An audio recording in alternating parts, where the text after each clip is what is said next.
Welcome to NFL Live. Look at this. 3 weeks until the season opener between the Eagles and the Cowboys. It's going to be here before we know it, folks. 3 weeks. It's really not that long. Kind of surprising. All right, so glad you're with us today. Marcus Spears, Andrew Hawkins, Dan Graziano with you for the hour. There's a lot to get to, y'all. I was about to say, are we doing something different than the wave, but then you did the wave, so it's okay. No, I've been throwing deuces. You were my just bad. doing deuces. You know, I'm all over the place. My bad. Hey, listen, you do whatever you want. We'll tell you why later. That's a big tease for the end of the show. All right, some news to start us off, though. Kansas City Chiefs wide receiver Rashee Rice is scheduled to have his disciplinary hearing with the NFL on September 30th in New York City. Sources told our Adam Schefter.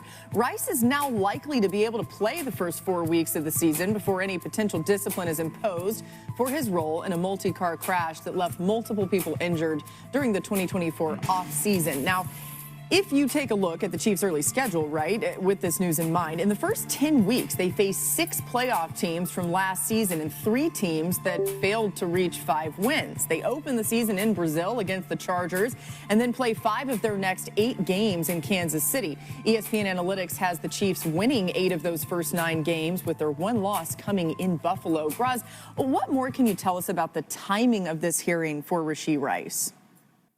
So, Laura, what usually happens in cases like this is the player with the union and the league will sort of negotiate. The league will say, here's what we have in mind for discipline, and then there'll be a conversation, and they might settle on something. In this case, those conversations took place, but they didn't reach an agreement. So what Rashee Rice effectively is saying is, I'd rather go to a hearing.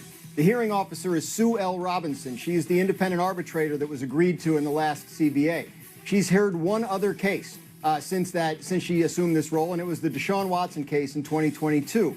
So my understanding is the hearing scheduled for September 30th because that's when it fit into her schedule. Now, if you look ahead and if you look back, in fact, to 2022, the hearing was at the end of June. Her ruling was issued on August 1st. She imposed a 6-game suspension on Deshaun Watson that the league then appealed because they wanted a longer one. And then about 2 weeks later, the league and union settled on an 11-game suspension. So this is the kind of thing now that could hang over the back half of the Chiefs season with uncertainty in terms of when the suspension could start and how long it could be. It's fascinating context and really instructive in what we might see here.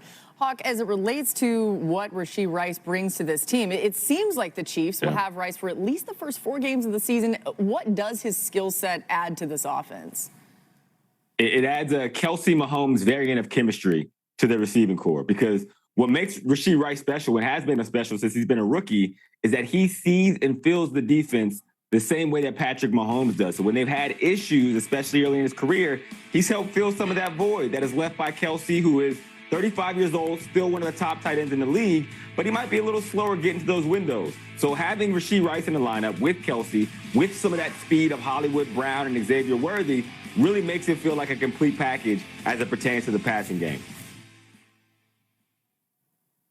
Yeah, Hawk, you mentioned his ability to read like Patrick Mahomes, but his run after catch as well was something that was starting to come to a head. They were able to get him the ball in quick game, and he can go make plays. The fortunate part in this unfortunate situation is that they got a lot of experience for Xavier Worthy last year, and he became a guy more in depth to the route tree, Hawk. You would know more than me, as opposed to just being a straight line guy. And then the creativity of Andy Reid as well to get guys in favorable situations. But make no mistake about it, this is going to be a tough year for the Kansas City Chiefs, not because they won't be good, because other teams have been spending time and money and office visits to try to figure out how to get over the hump. The Bills in particular, the Ravens in particular. So they need to have that type of rapport going. But to Graz's point as well, it's still so much unknown. So I think the Chiefs have to operate like they won't have Rashee Rice. They have to operate like he won't be available at any point during the season. Insurance companies don't want you to know this. Homeowners, if your insurance rates keep going up like mine, then you need to follow this loophole I found to lower your home insurance rates right now. I had been with the same company for years, and I was paying over $200 a month until my friend showed me this Agile Rates site. All I had to do was answer a few quick questions about my home, and I got quotes for a new home insurance plan. Now I'm paying less than $50 a month for the same exact coverage. I left a link below this video for you because everyone needs to try it.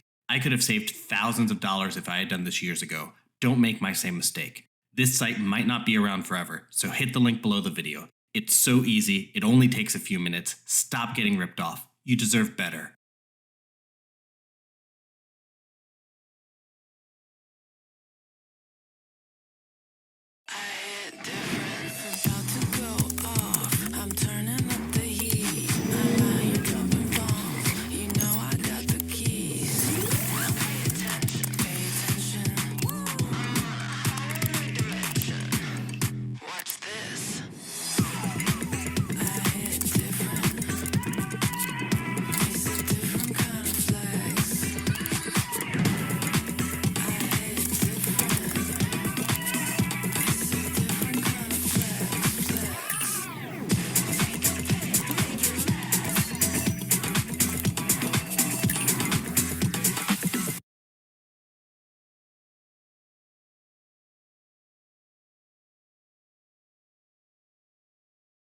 Just in case it comes at a time where you're playing those critical games and he's not available for you.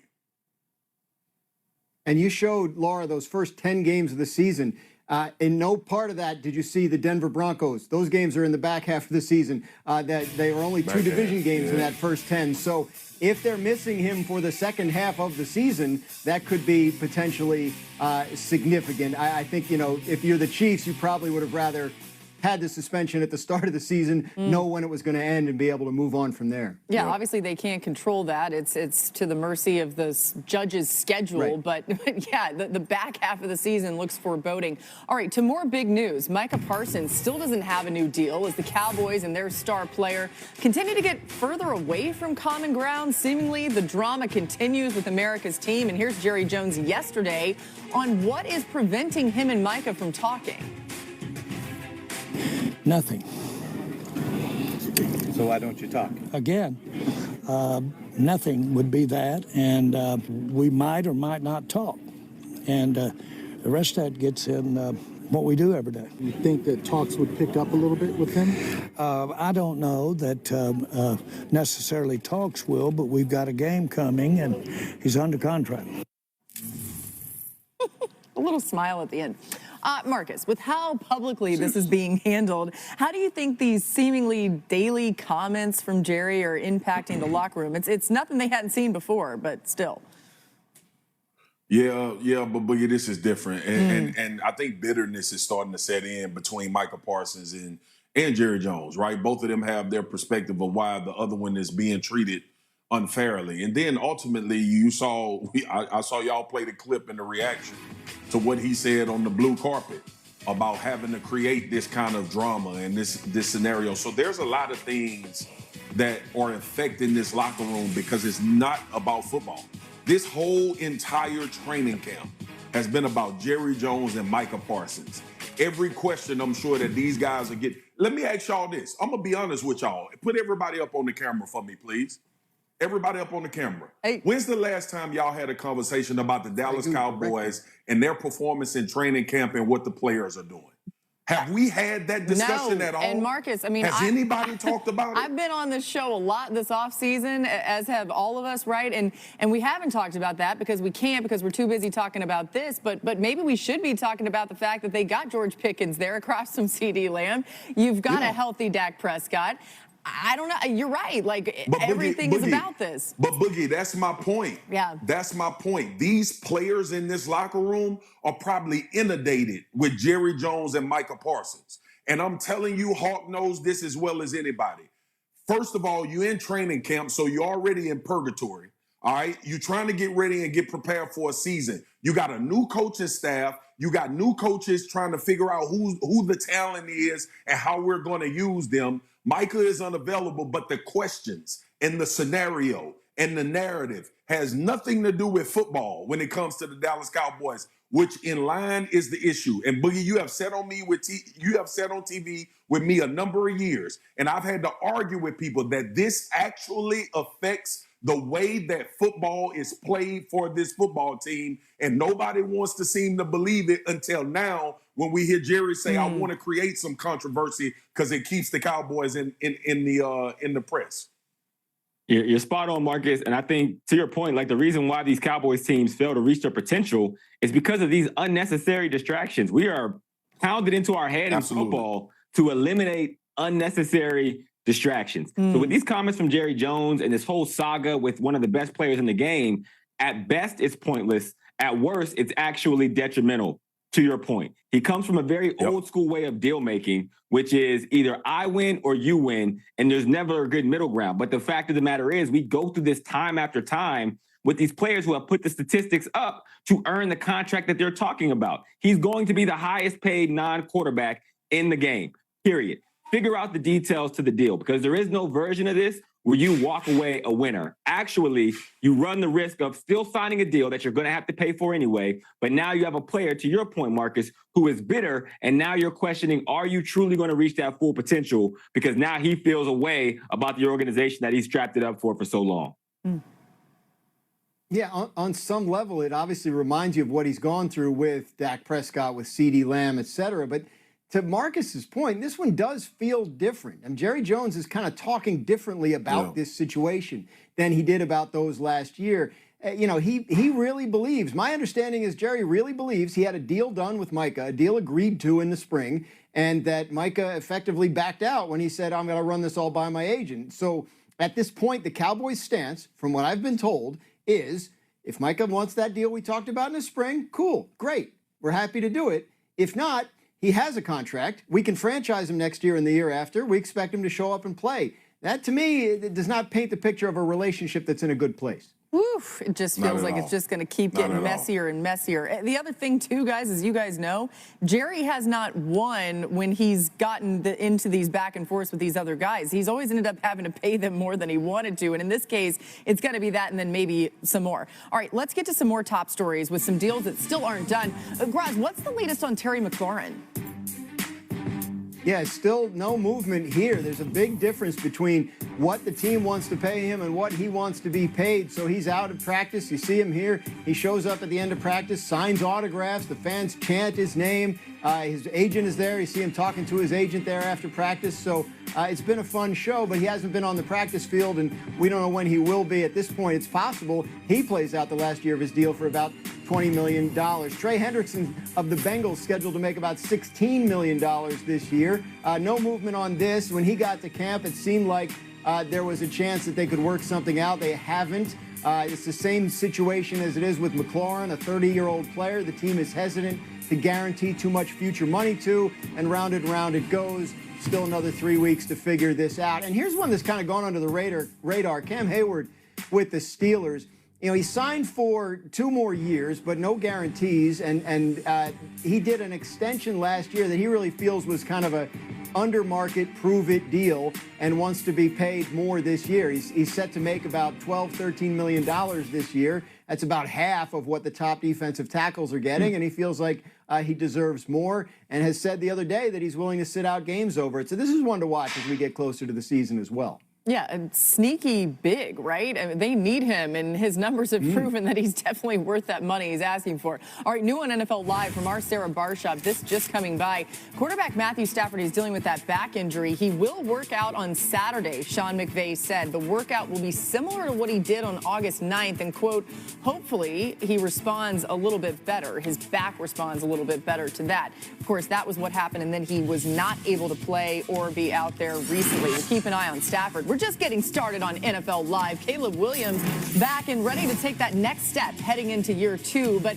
with a fresh offensive vision in place. Can Caleb lead Chicago to a new era? Plus, after a promising debut for Shedeur Sanders, he has a sudden injury. Kevin Stefanski updates the status for his Browns quarterback room and what that means next. We'll weigh in on it. Well, all eyes were on the Kelsey Brothers New Heights podcast. Over 1.2 million people tuned in live to watch Taylor Swift's appearance on the show. She joked when she first started dating Travis, she had a lot to learn about football. I thought it was like Jared Goff is here and Josh Allen's here. And they're going to be like, they blow a whistle and then they go at each other and they're like, and it's like, who's going to win? That's actually... I would love to see Jared Goff play some defense. Let's see Jared Goff on defense. I've got some ideas. I've got some thoughts.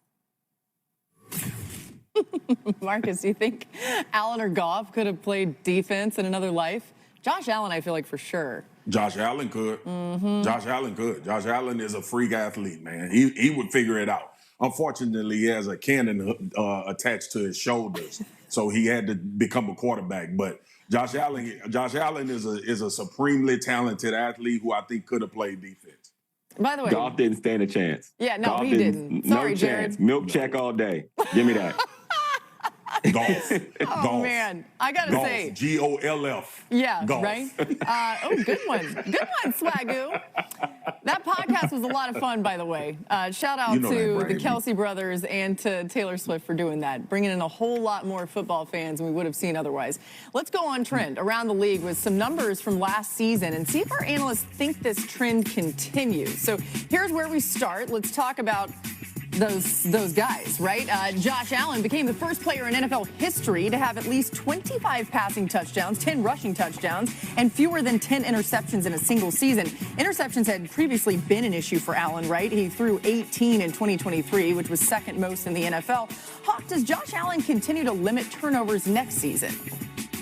I think he does. I think what we saw from Josh Allen is like the first year of a new era in his career. Like the thing that made him special a year ago was his ability to limit turnovers, right? Not force the ball. We know he has a rocket arm. We know he's good for 40 touchdowns, whether rushing or passing. But what he did last year was protect the football and not take unnecessary risks.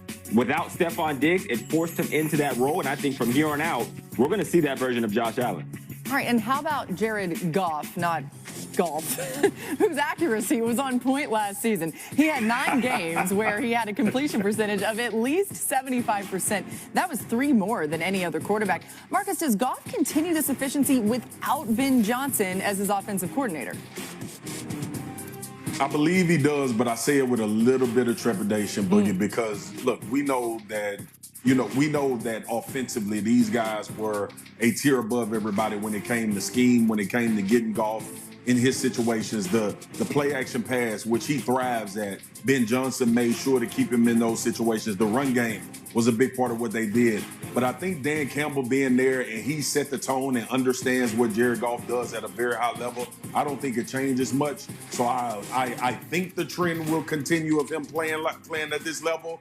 But Ben Johnson is gone, and I'm not going to act like that's nothing. Yeah, I like it. I agree.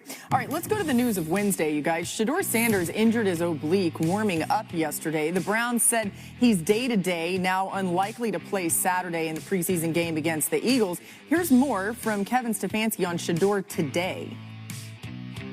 Yeah, felt it early, I think warming up, and then felt it throughout individuals, so took a look at it.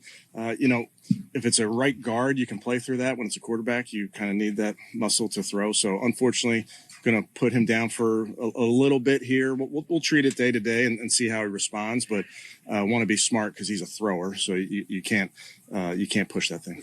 So could it be a situation where Tyler might play the whole game if it comes to that? Everything's on the table. That was Tyler Huntley, by the way, if you're keeping track of all the Browns quarterbacks. Marcus, how do you think this injury for Shedeur, we love Snoop, how does this injury for Shedeur, though, factor into how the Browns are trying to manage their quarterback room? Yeah, I think it's unfortunate, obviously, for Shedeur, because after that preseason game, I was of the mindset that he deserved more reps to compete for the 2 spot. I think him, Kenny Pickett, and Dillon Gabriel are bunched. If Kenny Pickett has any leeway, it'll just be because he spent more time in the NFL. But Shedeur put on a phenomenal display of what the potential of him being in this offense could be against Carolina, and then you get an injury. Now, here's the caveat, though. The injury shouldn't cost him his opportunity when he gets back, because it didn't cost the other 2 guys. He didn't move up to the second quarterback on that depth chart after that performance, after 2 other guys were injured. So when he gets back, I think everybody is still in this conversation for who will be Joe Flacco's backup, and he'll need to continue to put his best foot forward as he moves forward and gets healthy. But getting healthy is the most important thing right now. Yeah, it's a valuable point. Marcus mentioned the injuries to this QB room. Graz, what can you tell us more about the health of the quarterbacks for Cleveland? There's not much. Joe Flacco, the 40-year-old, is the healthiest dude there. Dylan Gabriel has been working his way back from his injury this week and has been able to participate in 11-on-11 team drills. Kenny Pickett has not. He's still working his way back from his injury. And now, of course, Shedeur Sanders is hurt, and Tyler Huntley is there as well. So it seems like Flacco is probably the week 1 starter by default at this point, based on his experience and his health. But I think what Kevin Stefanski said there at the end is like the official motto of Browns quarterbacks. He said, everything is on the table and we'll see. I think that's just how they're approaching it. I think for Joe Flacco, I like to think of, most people not going into a situation having taken crazy pills. And I know the Browns did not sign Joe Flacco thinking we're going to get the best version of this 40-plus-year-old quarterback, and this is going to be the future of this franchise. How is Joe Flacco going to do? Take his 18 or so years in the league, average them out, and that's probably what the expectation is for Joe Flacco. Now, when you look at Kenny Pickett, when you look at Shedeur Sanders, when you look at Dylan Gabriel, you're hoping that those are guys that can reach their ceiling, and you're going to figure out who has the fastest track to do so. And I know Joe Flacco didn't come into this season thinking, I'm going to be the best version that I've ever been in the National Football League. Otherwise, his agent would have negotiated a different contract. And Marcus, if you're listening, Junior would never have to worry about that with me as his representation. I'm just going to put that out there. Next, what I'm going to tell you is, for Shedeur Sanders, for Dylan Gabriel, for Kenny Pickett, for the rest of this preseason, they need to get those reps. They need to continue to show what they have in the tank so that the Browns have a good sense of saying, if Joe Flacco is the week 1 starter, cool, but what does that ceiling or that cliff look like before one of these other guys surpass him to become their guy? By the way, if you missed it, Swagu's son, we'll show you a little bit more about this later on in the show, but he is the #1 prospect in basketball. Junior is incredible. And we are all now vying to be his agent. So Swag, Hawk's got his name in there. I thought I had pole position, quit today, Swag. But I can't compete with texted him this morning. I texted him this morning and told him, hey, man, you got to let me hold something, bro. I've been taking care of you. You got to let me hold something now. More on that to come as we continue on NFL Live. By the way, Drake May made waves as a rookie, and now he's back to turn that potential into wins, they hope. Could the Patriots be the NFL's biggest surprise? Someone here thinks so, and they'll explain why next. Hello, we're back on NFL Live. Caleb Williams and the other Bears starters are going to play in the Sunday preseason game. Our first chance to see him in this Ben Johnson offense. Obviously, they're not going to show too much because it's preseason, but still, we should get a little idea of what it's going to look like. So, Hawk, what are you hoping to see from Williams in our first look at him with Johnson calling plays? I want to see him play within structure. I mean, that's the big thing about Caleb Williams. We know he has talent. We know he can throw the ball a quarter mile. We know he's agile enough. We know we've seen him make all the off-script plays through college. But when you're at the professional ranks, when you're in the NFL, you have to play with purpose. And that's what you want to see from Caleb Williams in this preseason game. Not to the full extent, but at least make advances from what we saw a year ago. When you are in the NFL, every movement, every step, every which way you look is for a reason. And when you can see him play, you see he's still relying too much on his natural ability. The hope is that with the new coach, new offensive system, now he starts to put some of those things in place. Yeah, Hawk, I think it's relative to what we talked about with Josh Allen. And before the dummies think I'm comparing Caleb Williams and Josh Allen, I'm not. Don't be a dummy. Okay, but Joe Brady had a clear, concise plan of how he wanted to usher in this new version of Josh Allen and put him in favorable situations instead of playing, to your point, Hawk, like Superman all the time, even though he did it at a very much higher level than most people could do. The moment I loved our Subaru Outback most thank goodness, was the moment they walked away from it. And that's why our family will only drive a Subaru. Get 0.9% APR financing on new Outback models during the Subaru A Lot to Love sales event.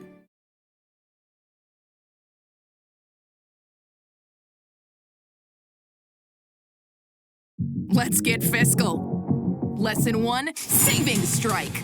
New to finances, learn to master your money with Credit Karma today for a stronger tomorrow. A high-yield savings account from Credit Karma Money can help you.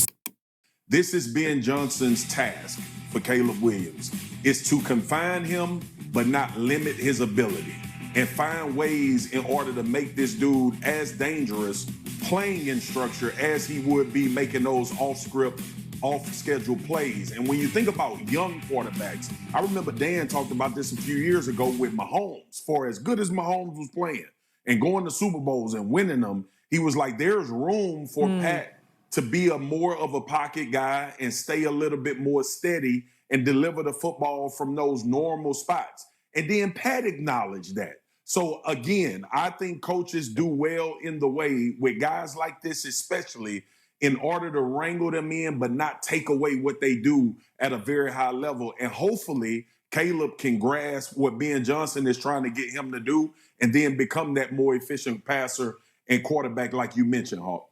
Yeah, it's worth just remembering that we should all pump the brakes a little bit on how good this may look right away, because it may be a little bumpy. I mean, this Ben Johnson offense is complicated, right, Graz? What have you heard about the dynamic between Johnson and Williams so far in camp? Sounds like from everything we've been told, Ben Johnson is coaching Caleb Williams hard, coaching the entire team hard. You know, very demanding and precise in practice. If you make a mistake, we're going to do it again, you know, until you get it right. I think they want to see how much he can take and then sort of dial back as the season comes closer and say, we'll build the offense around what he does well, what he feels comfortable in. So, all that said, it could look bad this weekend, right? If he's at a point where they're pushing him beyond where he's comfortable, like this is an extension of the practice he's getting that is not televised. And so putting him out there, you know, it does run the risk of people saying, oh, is this not the guy? So what Ben Johnson said yesterday was the reason the starters are playing this week is because they have a certain rep count they want them to get to every week. And this week's schedule requires the game to be part of that. Last week's didn't. So if you take him at his word, that's just sort of an extension of practice, and we'll see how it all goes. But yes, they are, I think, very deliberate in the way they're bringing Caleb Williams along. They don't want to rush it. They want to make sure it's done right, and I think they see it as a project that is in progress. Yeah, the Bears, by the way, have the 5th hardest schedule in the NFL, according to ESPN Analytics, so that's not super helpful either. But keep an eye. Welcome to head coaching, Ben Johnson. Right. Yeah. Have fun. Maybe it'll be great. Drake May struggled when targeting wide receivers last season. Let's talk a little bit more about him as we look for another jump from another quarterback. He ranked last in pass yards per game when throwing to them and averaged the 4th fewest yards per attempt. He also ranked toward the bottom of the league in QBR and touchdown to interception ratio. The Patriots got wide receiver help this offseason by adding Stephon Diggs and Matt Collins, as well as drafting Kyle Williams. Diggs is working his way back from injury, and head coach Mike Vrabel had a Belichick-like back and forth with a reporter about him moments ago. Take a listen. Oh, he's not sure about his readiness for week 1. Did you really believe that, Phil? I mean, you're a smart guy. I don't know where you went to school. It wasn't Ohio State, but, like, do you really believe that? Do you really believe that, Phil, or are you just trying to bait me into something? I'm not baiting you into anything. He did say he wasn't sure he'd be ready for week 1. Is there any doubt in your mind? I don't know the context in which he said it, but you'd have to help me. I mean, he's been out here almost every day. I'm excited to where he's at, and we'll see when week 1 comes. But he's going to practice today. Hopefully he helps us in the red zone. But we can't predict the future about week 1. I just know he's going to be out there today. And he works hard and, he cares, which are 2 important things.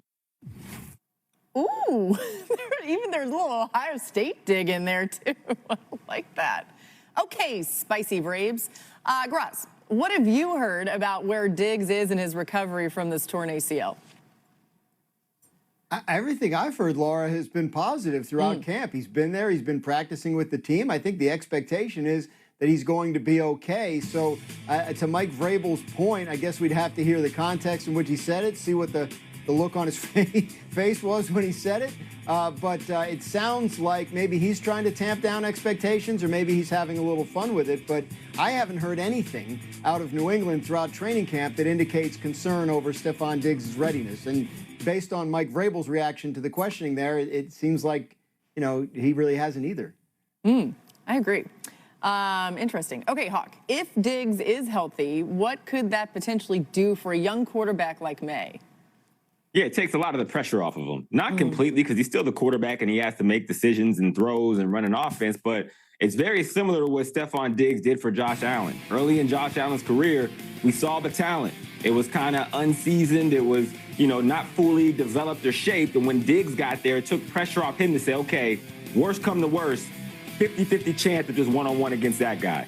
Now, the question is, where is Stephon Diggs in his career? The clips that I've seen, him doing one-on-ones, him in camp, look to be the same Stephon Diggs. And for a Drake May, it does relieve some of that stress and pressure when he's running the offense to say, if it's one-on-one, I trust Diggs against this guy. And in that version of it, it allows him to say, you know, pull this in case of emergency, relieve some of that pressure.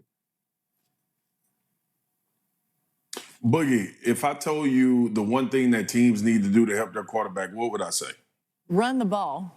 Or you might say run the dang ball. Damn ball. Thank you. Listen, this is first of all, this is Mike Vrabel, okay, who spent a lot of time having a lot of success with Derrick Henry in the backfield. This is the same guy. The same team that drafted who I think is going to be a phenomenal running back in splitting time in the backfield, the back from Ohio State, who he mentioned. And you have to think with a second-year quarterback, Josh McDaniels, reestablishing the quote-unquote Patriot way, maybe not how they go about business, but how they play football, that Drake May's best friend is going to be able to turn the ball, turn around and hand the football off. And I know it's boring because people always say swag is boring when you want to just run.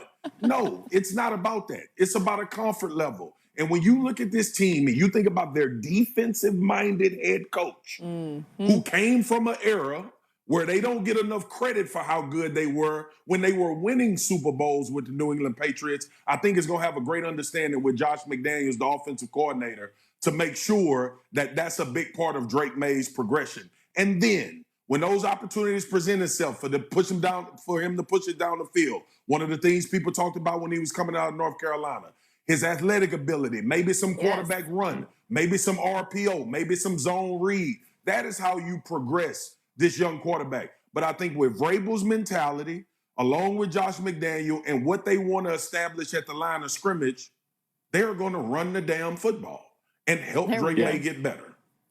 I think you're exactly right, Marcus. I think it all fits together, right? Because when a defense says, hey, we're going to take away this run, do you have somebody on the outside that they're going to match up one-on-one and still win? And that's where Stephon Diggs comes into that equation. You got to have it all. It's like an agent that knows business and has also been an athlete himself, right? Like those are important things that you need to work together. And something that I think you got to make sure you're always thinking about, Swagger. I saw what you did there. It just all comes together. Hog put that beard in, man. I got you, dog. I got you. Laying it on thick. Also, go ahead, Graz. One quick point. Travion Henderson is not boring. If they run it with him, they don't have to worry about being boring. Just saying. I love that. No, that's boring. That's very good. And returning kicks. Yeah. Phenomenal. I'm glad you brought up, too, the athleticism of Drake May, Swag, because I think people forget about that. This guy has so much to his game that probably hasn't even been unlocked yet. We saw some of it last season. I bet we see a lot more this year. All right, coming up, Cam Ward believes the Titans offense can become a top 10 unit in the NFL. Just how realistic is that? Hawk says this team's fate rides on the rookie's shoulders. He'll explain more about that next. Agent, time now to read and react. You know, Josh Allen was glad to see this one done. Graz, what else can you tell us about this new deal for Cook? It was kind of the last of Buffalo's in-house business for the offseason. Back in the spring, they re-signed, extended a number of their key players that they've drafted and developed. Cook took the longest, but once Kyron Williams' deal with the Rams got done, it felt like that really kind of set gave them an outline to work with, and it wasn't long after that the Cook deal got done. Buffalo is believing in drafting and developing and re-signing its own players because they think their program is in a great place, and if they keep doing what they're doing. Cam Ward is who we think he is, to your point, Laura, which is a football mature quarterback beyond his years, right? And he has it. What do you think about those comments from Gino? I love that from Gino, man, because of his role, because of what he's had to go through to get to this point he's at in his career. So true leadership has come to the fold for him. He's shown, and a lot of these young guys should find a lot of motivation and inspiration from his story. Geno Smith was left for dead when it comes to the quarterback position. He decided to fight, worked his way back, got his opportunity in Seattle, maximized that, and now Pete Carroll obviously brings him over to the Las Vegas Raiders to continue what they were doing. So I think it's a big deal to have Geno Smith in your locker room, and it's a big deal for him to be one of the leaders on your football team. Yeah, it really is. He's been a great story in the NFL. We're still messing up. We're going to try to get it back together. Oh, hey, Hawk. See, I'm over here building a deck for Marcus and Marcus Jr. Agent Hawk. That's actually magic. Yeah, you know put what? him down. Here's Put the him reality. down in the middle of that. Hawk made that happen because he's trying so hard to be Junior's agent. I had nothing to do with it, and our production staff had nothing to do with it either. All right, still to come. After a disappointing season, the 49ers made big changes to their roster this offseason. Swagoo says there's one key addition that will help them get back to their winning ways. Find out what that is next. Would this make you buy a Ridge wallet? 2 people could win a Lamborghini Huracan Sterrato, a Hennessy Velociraptor. We're all tricked into thinking that Andy Reid, this jolly man, is not a really talented, hard-driving coach. This is a head coach that demands excellence or you're gone. Go to work, lock in, let's go. Come on, Adam, touch. Okay, yeah. Hey, we gonna take charge? Hey, that's not the drill. He's going to get every ounce of energy in every single practice. We have long drive drills. Long drive drill is where Coach Reid would like to test the will of his players. No huddle 2 minute for 18 to 21 plays in a row. Usually, at least what I've heard across the league, you'll probably do max 8 plays in like a rack. We do like 18, and that's at the very end of like a 2 hour and 30-minute practice. Oh, man, that didn't power y'all out. The Kingdom is a 6-part docuseries that premieres tonight on ESPN with the first 2 episodes at 9 and 10 Eastern. It takes an unprecedented look at the Kansas City Chiefs' legacy over 60 years of highs and lows, focusing on their incredible 2024 season. All 6 episodes available on ESPN Plus and Disney Plus tonight as well, so don't miss that. It'll be really interesting stuff. All right, let's talk 49ers a little bit. Underwent some big changes this offseason. They extended Brock Purdy, George Kittle, and Fred Warner while making a few adds in free agency. However, they did lose a lot. They're also dealing with some injuries. Deebo Samuel traded to the Commanders, and they lost 4 key pieces of their secondary and front 7. Plus, Jordan Mason is gone after filling in admirably for an injured Christian McCaffrey last season. But speaking of McCaffrey, head coach Kyle Shanahan has liked what he's seen from his star running back in his return from injury. Yeah, I'm around Christian a lot, so I talk to him a lot, talk to the trainers a lot, and Christian's very neurotic about his body, so he's on top of all that stuff. But last year was the first training camp he missed with us. Missing training camp isn't always the best way it's definitely not the best way to keep you healthy. But getting hurt in training camp also is a problem too. So that's kind of the miserable decisions I have every single day. He's doing awesome. Keep it realistic. He's as fast as he's been, as quick, as strong. So he's Christian McCaffrey. I realize he's just jogging around in shorts there, but he looks like he's ready to go. Marcus, after a rough season a year ago, how much confidence do you have in the 49ers being back in the playoff picture this season? Because that's the goal for a team like this. Yeah, I think they will be. I have a tremendous amount of respect for what Kyle Shanahan is as a head coach and what Lynch has done as a general manager. And because you're not familiar with the names like we had grown accustomed to in San Francisco, I still believe they know how to find, evaluate talent, and maximize it. And I think they'll be able to do that this year. But Robert Saleh coming back as defensive coordinator, to me, is the move of the summer, right? Mm-hmm. The scheme, the way that his guys play for him, the excitement. And it's probably a little bit of a reprieve leaving the New York Jets and getting back to kind of your roots in San Francisco where you already know the landscape and you know what the expectation is for that unit. So I expect the 49ers to be formidable. I expect them to be a playoff team. And, obviously Brock Purdy has to play well, new money and all of that type of stuff, which I believe he will. But defensively is where I think this team can really be good, even though some of those familiar names that we had grown accustomed to is not there anymore. They got to find their chemistry offensively. And that would determine how quickly they start and how they can sustain it. He talked about Christian McCaffrey. He's still a running back who is a year older. And you're hoping that he can stay healthy because when he is healthy, he's one of the best in the game, if not the best in the game. But he is a year older. You talk about Deebo Samuel, George Kittle. Before it was like this positionless football. Offensively, it's not that anymore. Ricky Pearsall, great receiver. Juan Jennings, Brandon Ayuk. Like, the special part of Brandon Ayuk is the chemistry with Brock Purdy. And when it was down to that conversation between Debo and Brandon Ayuk, it was clearly Brandon Ayuk because of the elevation that it gave to Brock Purdy's game. With him out, it's going to take a while for them to get that chemistry. And they have to find it because it's going to seem different than it has in years past. Yeah, Graz, and Brandon Ayuk, they're saying he may not be ready until week 6, right? Or even after that. Oh, yeah, they don't really have a clear timetable on him. But Juwan Jennings, assuming he gets the contract he wants, Ricky Pearsall, they like that. And I really think the chemistry is going to be helped out a lot by a healthy Christian McCaffrey and a healthy Trent Williams, who was absent for a good chunk of last season as well.